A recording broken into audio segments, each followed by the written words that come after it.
Bonjour, bienvenue dans ce cours de SVT, troisième année parcours international, collégial, option français. Ce cours fait partie de l'unité 2, les fonctions de communication et immunité, chapitre numéro 2, l'immunité naturelle et immunité spécifique, et plus exactement la fiche 3, c'est origine des cellules immunitaires et coopération cellulaire. L'objectif de cette fiche, c'est de déterminer l'origine des cellules immunitaires et la mise en évidence de la coopération entre les cellules immunitaires. D'abord, les organes du système immunitaire. Nous avons deux types d'organes. On a les organes primaires, lieu de formation, et les organes secondaires, c'est lieu de stockage. Pour les organes de formation primaire, on a la moelle osseuse rouge, la moelle rouge des os, et les thymus. Les organes de stockage, on a vers les végétations, les amygdales, vous voyez les ganglions au niveau du cou, voyez là, au niveau du cou, et au niveau des aisselles, on a des ganglions, les aisselles, pardon. Et on la rate aussi, c'est un lieu de stockage. Les ganglions abdominaux et l'appendice, ça c'est en vert, ce sont des ganglions, lieu de stockage. Et le ganglion de l'aine. Voilà. Bien, donc le système immunitaire, c'est l'ensemble des molécules, des cellules, des organes qui permettent la défense de l'organisme. La formation et origine des cellules immunitaires. Les cellules immunitaires se forment au niveau de la moelle osseuse rouge. C'est le lieu de fabrication des cellules. Donc, c'est à partir de la moelle osseuse rouge qu'on a les globules rouges, on a la formation des globules rouges, les plaquettes sanguines, aussi le globule blanc qu'on appelle les leucocytes et les lymphocytes, puis les phagocytes. Ça veut dire que toutes les cellules sanguines sont formées à partir de la moelle osseuse rouge. Voilà un schéma montrant l'origine de ces cellules. On a les cellules souches au niveau de la moelle osseuse qui vont donner les granulocytes, les polynucléaires, responsables de la phagocytose, les monocytes, et puis qui vont se développer pour donner les macrophages, et les cellules souches lymphoïdes. Ces cellules souches lymphoïdes qui vont se différencier pour donner les lymphocytes T4 et les lymphocytes B et les lymphocytes T.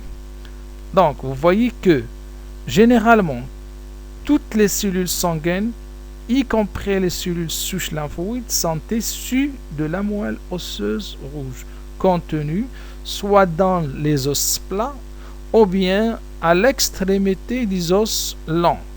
Voilà donc l'origine des cellules immunitaires. C'est la moelle osseuse rouge et c'est un organe lymphoïde primaire. Maintenant, la maturation des cellules. La maturation des cellules immunitaires. Nous avons le lieu de formation. Vous voyez là dans le schéma, la moelle osseuse rouge. C'est un lieu de formation et de maturation des lymphocytes B. Ça veut dire que les lymphocytes B sont formés, ils deviennent mûrs au niveau de la moelle osseuse rouge. Puis, elles vont migrer vers les organes de stockage par le sang et la lymphe, etc. Alors que les lymphocytes T, ce sont des lymphocytes T. On les appelle les lymphocytes T pré-T parce que ils sont formés au niveau de la moelle osseuse rouge, mais la maturation se fait au niveau de thymus. Il y a migration des lymphocytes T pré-T vers le thymus pour qu'il devienne mûr. La maturation donc des lymphocytes T se fait au niveau de thymus. Puis, ils vont migrer aussi vers les organes de stockage. Donc, c'est la moelle osseuse rouge. Au niveau du schéma, la moelle osseuse rouge assure la production des lymphocytes B et les lymphocytes T aussi.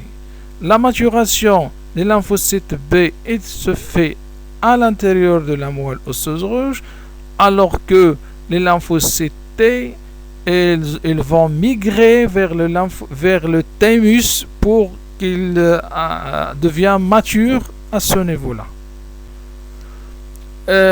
Concernant la coopération cellulaire, la coopération entre les cellules immunitaires, je vous présente l'expérience suivante. Les expériences, ce qu'on appelle les expériences des radiations des souris. C'est quoi les radiations? Les radiations, c'est on les expose aux rayons UV, aux UV. Donc le fait d'irradier un tissu, et c'est la moelle osseuse, permet de détruire les cellules qui le composent, ce tissu-là. Donc c'est les radiations, là la flèche en jaune signifie les radiations des souris, ça veut dire on détruit la moelle osseuse rouge, on détruit les cellules de la moelle osseuse rouge. Et on fait les expériences sur les rats irradiés. Première expérience sur un animal témoin. C'est un animal témoin, ça veut dire un rat, une souris non irradiée, normale. On l'injecte un antigène, donc on a production importante d'anticorps. C'est normal, souris normale, elle a toutes ses cellules immunitaires, elle a un antigène, donc elle va produire des anticorps contre cet antigène. La souris A, c'est une souris irradiée. La flèche jaune signifie l'irradiation. Ça veut dire qu'on a détruit les cellules souches au niveau de la moelle osseuse rouge. Ce que fait cette souris-là, la souris A, elle n'a pas de cellules immunitaires. Donc, on injecte un antigène. La réponse, pas de production d'anticorps. C'est tout à fait normal parce qu'on a détruit les cellules immunitaires. Donc, il n'y a pas de production d'anticorps. La souris B est radiée. On a détruit les cellules immunitaires. On injecte l'antigène et on injecte les lymphocytes B. Ça veut dire qu'on a fourni à cette souris B des cellules immunitaires de type lymphocyte B. Le résultat, production faible d'anticorps. Normalement, c'est les lymphocytes B qui est responsable de la production d'anticorps, c'est la voie hémorale, mais là, elles produisent une quantité faible. Pourquoi, à votre avis? Et donc ça, ce qu'on cherche par cette expérience.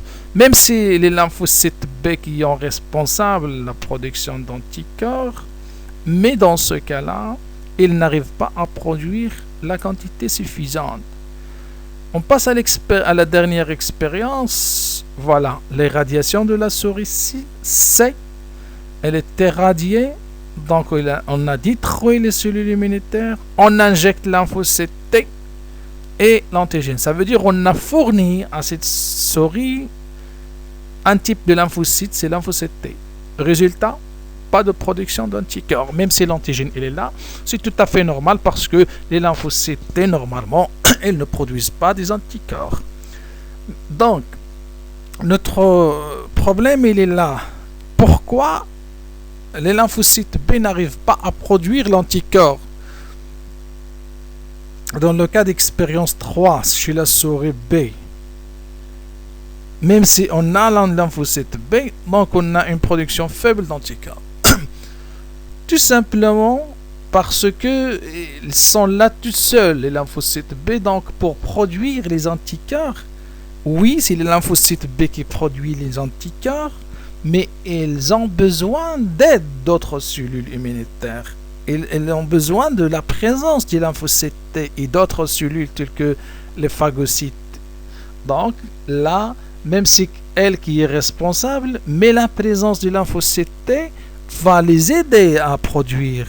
Donc, ce qu'on appelle la coopération cellulaire. Vous voyez, donc, la production d'anticorps contre un antigène nécessite la présence du lymphocyte T et lymphocyte B. C'est le phénomène de la coopération cellulaire. Voilà, donc, on peut l'expliquer, cette coopération, par ce schéma. La relation entre les lymphocytes B et les lymphocytes T. On a d'abord, au départ, un antigène. Cet antigène, elle va en premier lieu phagocyter par un phagocyte. C'est la phagocytose. Et le phagocyte, il va activer le lymphocyte T4. Ça veut dire sensibilisation des lymphocytes T4 par le phagocyte. Et donc le lymphocyte T4, sensibilisé par le phagocyte, il devient actif.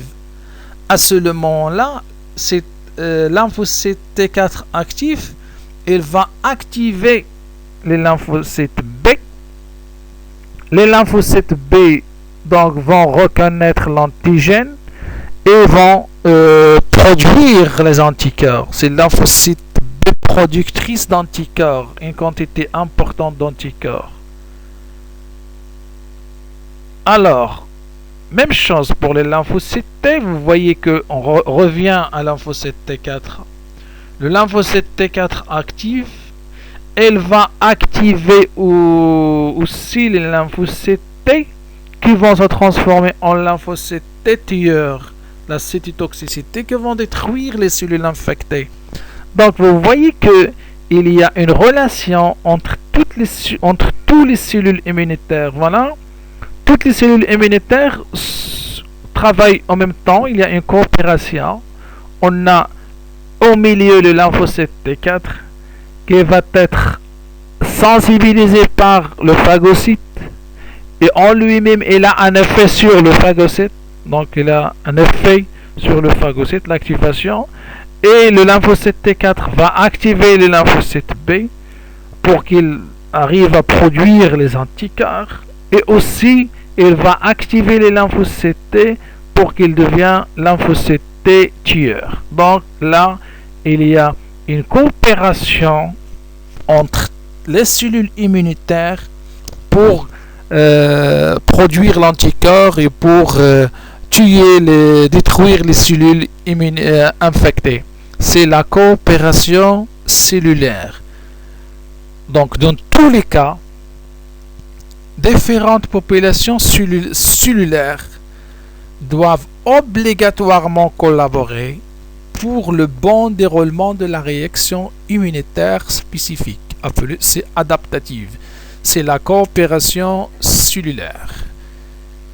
Et donc, merci et on se verra dans la séance prochaine. Merci bien.